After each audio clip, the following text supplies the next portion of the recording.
Hello student, today I am going to start 8th lesson, that is a house is not a home.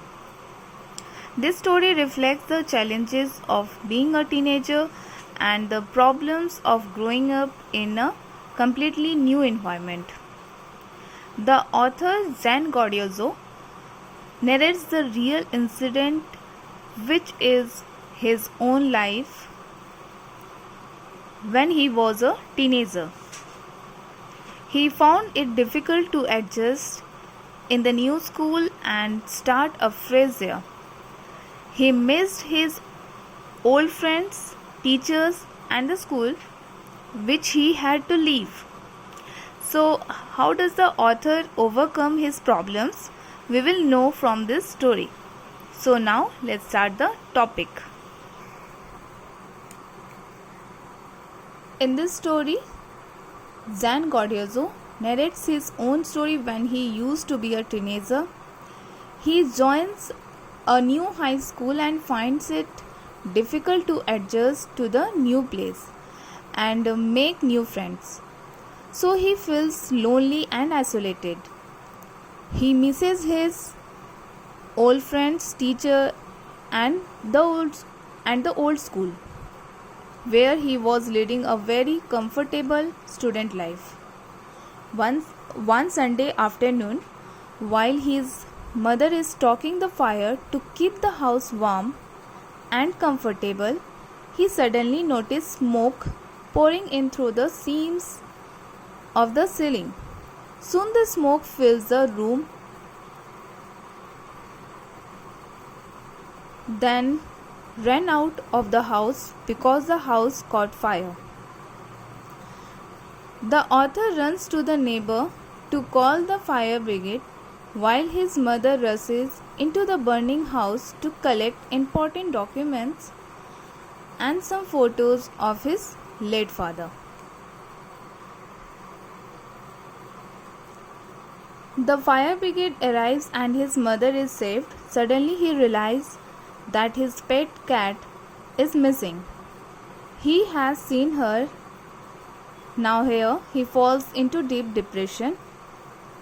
The firefighters take 5 hours to put out the fire completely. The author's house is almost completely burned down. So he goes to his grandparents' house with his mother.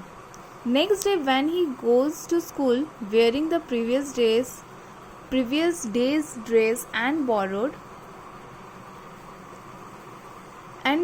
shoes, he feels embarrassed. He is very sad and feels insecure. His old school, his friends, his house and his cat all have gone away. After school that day, he comes to the place where his house once stood, and he is shocked to see the damage. Whatever had not burned was destroyed by water and chemicals the firefighters used to put out the fire.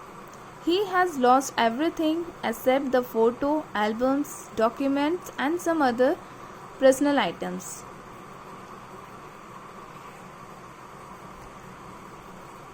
And the loss of his pet cat makes him so uneasy. The news of the fire spreads quickly in the author's new school. Everyone, including the teachers, is deeply sad and comes to his help with books, clothes, and school supplies. He is overcome by emotion. People who had never spoken to him before are coming up to him with some kind of help.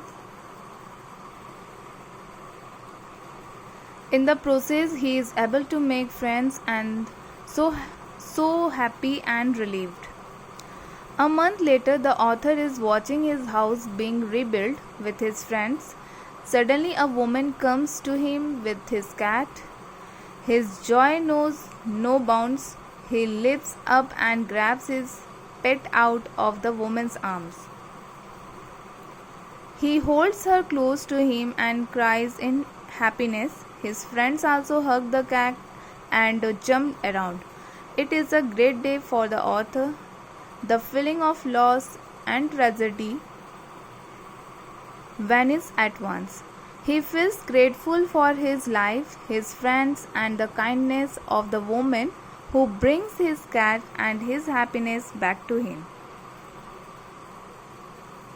So, with this, we come to the end of A House is Not a Home lesson, and I hope you all have understood it. Thank you.